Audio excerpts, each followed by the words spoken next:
নমস্কার, আমি স্বর্ণকমলিকা চক্রবর্তী। আমার লেখা যে গল্পটা এখন পড়ব সেটার নাম হচ্ছে পুজো দেখা।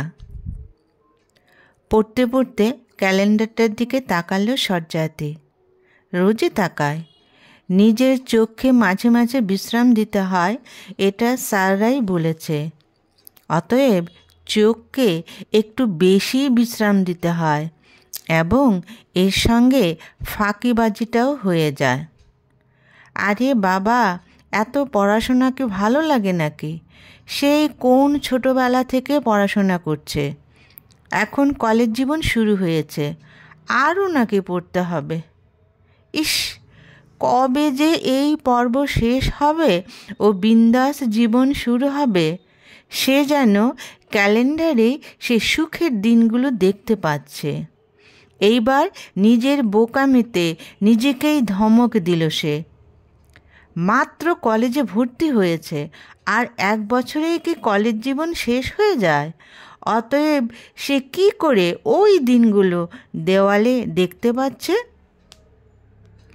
ক্যালেন্ডারটায় খুব সুন্দর দুর্গার মুখ দেওয়া আছে। সে ছবিটার দিকে তাকিয়ে হুররে বলে চেঁচিয়ে উঠল। ছোট বোন কাছে পড়াশোনা করছিল। সে বলল, কিরে দিদি, তোর বইতে কি এই শব্দটাও লেখা আছে? বোনের মাথায় আলতো করে টোকা দিয়ে সে বলল, দূর পাগলি, দেখ, মা আমাদের দিকে চেয়ে হাসছে আর বলছে কিছুদিনের মধ্যেই আমি আসছি, প্রস্তুতি নিচ্ছ তো?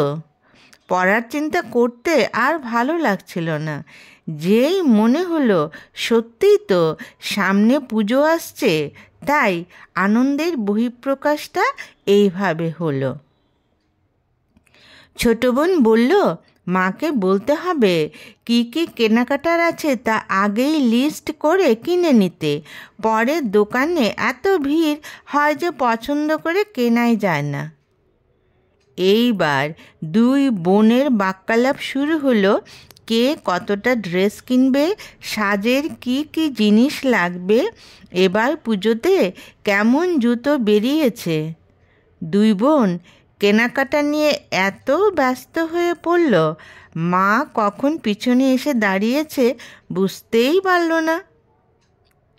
এই তোদের দু বোনের পড়াশোনা হচ্ছে? মা বেশ রাগত সুরে বলল কথাটা।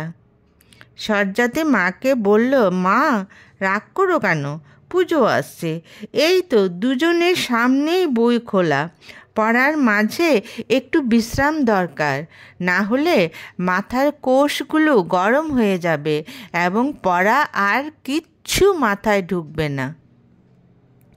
মেয়ের অকাট্য যুক্তি শুনে মা রান্নাঘরে চলে গেল। যাক, আরও কিছুক্ষণ সময় পাওয়া গেল। সারাদিন কত কথা জমা হয়ে যায় মনের মধ্যে, সেগুলো ছোট বোনকে না বললে কি ভালো লাগে? দিদির সঙ্গে থাকতে থাকতে বোন বয়স হিসাবে একটু বেশিই পাকা হয়ে যাচ্ছে। সজ্জাতে কি করবে, মাকে তো আর সব কথা বলা যায় না, তাই বাড়িতে ছোট বোনই ওর একমাত্র বন্ধু। কিছুদিন আগে ছোট বোন দিদির খাতার মধ্যে একটা সুন্দর দাদার ছবি দেখেছে, কিন্তু চেনে না এই দাদাকে। সে এখন দিদিকে গোয়েন্দাদের মতো ফলো করছে। একটা পরিবর্তন সে বুঝতে পারে, যেমন দিদি এখন কথায় কথায় একটু বেশি হাসে। যেদিন কলেজ থেকে ফিরতে দেরি হয় সেদিন মুখটা খুশিতে উজ্জ্বল থাকে। কোথায় ক্লান্তির ছাপ থাকবে না, মুখ ঠিকরে যেন হাসি বেরিয়ে আসে। মা যদি জিজ্ঞেস করে কেন এত দেরি হলো, তবে দিদির চট জলদি জবাব, আজ অতিরিক্ত ক্লাস হয়েছে। দিদিকে এই ক্লাস সতেজতা এনে দেয়। কিন্তু বোন বুঝতে পারে দিদি অন্য কোথাও বেড়াতে গিয়েছিল, কিন্তু কোথায় কিভাবে সেটা জানে না। আজ যখন দিদি বেশ ভালো মুডে আছে তখন জিজ্ঞেস করা যায়। সে বলেই ফেলল, কী রে, তোর খাতার মধ্যে ছবি কেন?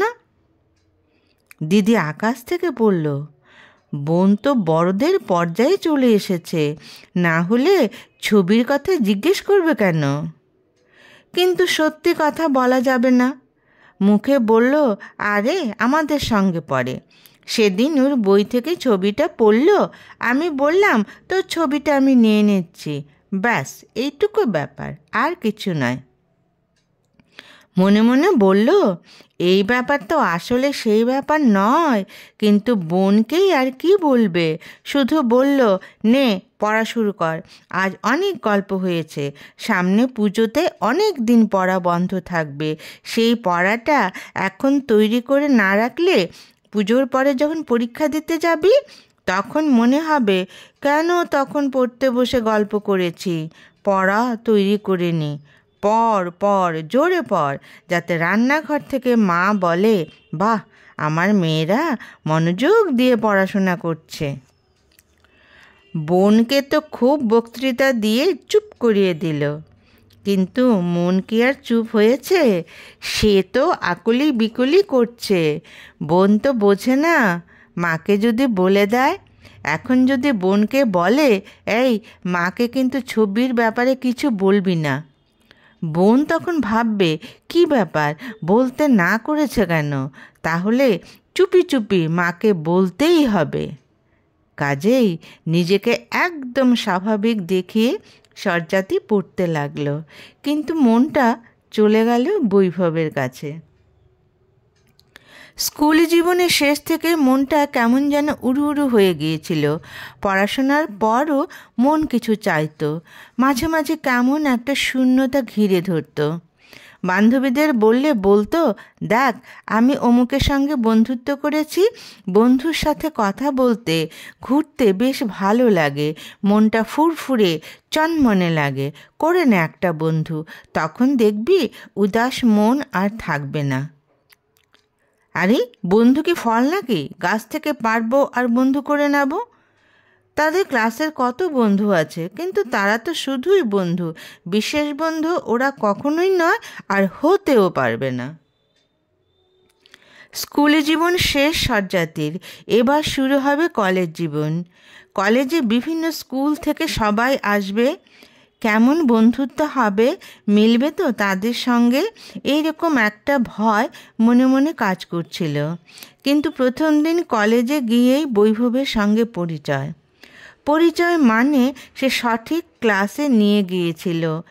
কত বড় কলেজ, কত বড় রুম, কত বড় সীমানা, সে কিছু কুল কিনারা পাচ্ছিল না। কোথায় কি, কাউকে চেনে না, কোথায় যাবে। তারপর পথপ্রদর্শক এলো, নিয়ে গেল যোগ্য স্থানে। এমন গাইডকে কি ভোলা যায়? অতএব দ্বিতীয়, তৃতীয়, চতুর্থ এবং রোজ দিন। প্রথমে তো শুধু পড়ার কথা, তারপর দেশ বিদেশের কথা, তারপর এলো সবার শেষে প্রেমের কথা। এখন সব কথা হয়, তবে পড়ার কথাটা একটু কম হয়।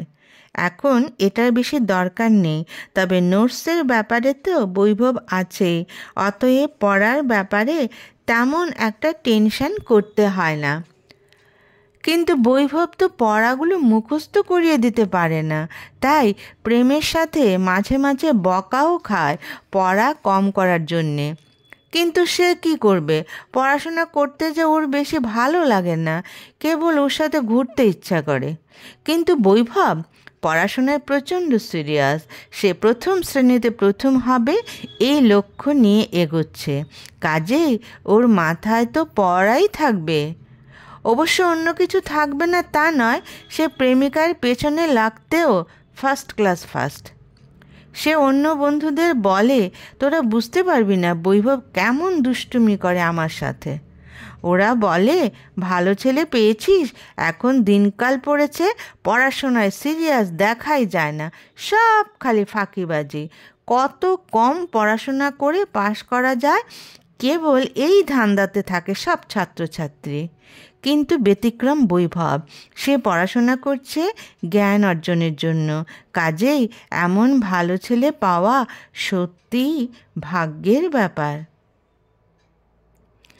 দেখতে দেখতে পুজো এসে গেল। দুই বোনের পুজোর পোশাক অনেকগুলো হয়েছে।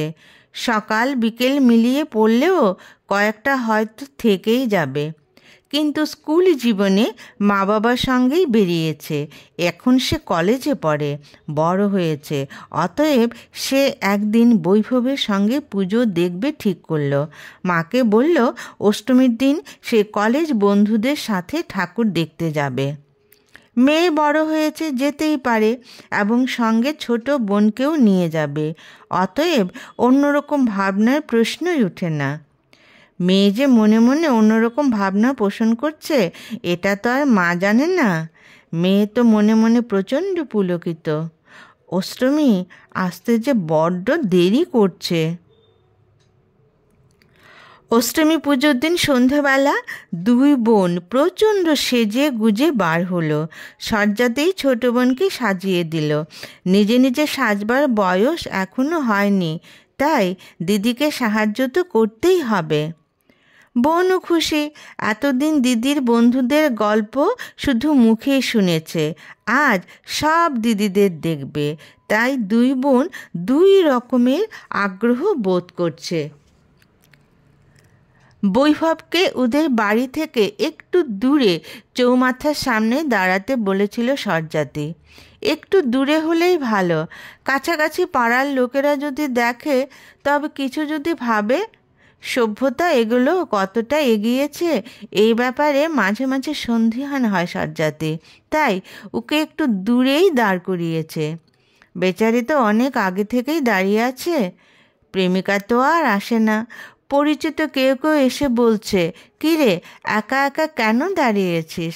উত্তর একটাই, বন্ধু আসবে। যদি বলতো প্রেমিকা আসবে, তবে সবার ভ্রু কুঁচকে যেত। বন্ধু মানে কলেজের বন্ধু, কোনো ব্যাপার না, আসতেই পারে। বৈভব মনে মনে হাসছে, ভাবছে সত্যি এখনও আমাদের দেশে প্রেম করতে হবে লুকিয়ে। কেউ দেখে ফেলল, তবে হয়ে গেল প্রেমের 12টা বাজা। কি দরকার ঝামেলায় যাওয়ার? অতএব বন্ধুই আসবে, এটাই শেষ কথা। এবং সে দাঁড়িয়েছেও তাদের পাড়া থেকে অনেক দূরে। দুই বোনকে দূর থেকে আসতে দেখা গেল। বৈভব চোখটা রগড়ে নিল।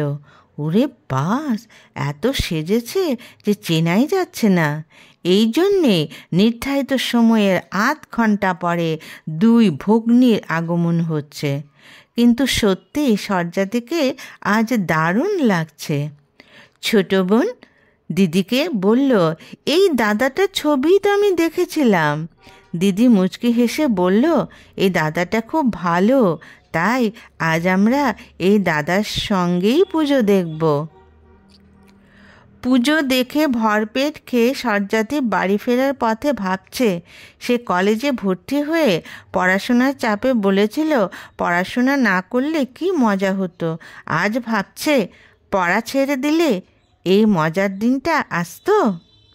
কলেজেই তো বৈভবের সঙ্গে পরিচয় এবং ঘনিষ্ঠতা। এখন তো পড়ার ব্যাপারে সমস্ত সাহায্যও সে করে। এবার পুজোয় একদিন বেরিয়েছে, এক পুজোতে সেটা 4 দিনই হবে। অবশ্য সেটা বিয়ের পর, এখন নয়। এখন কলেজ এবং পাশ করতে হবে। নমস্কার।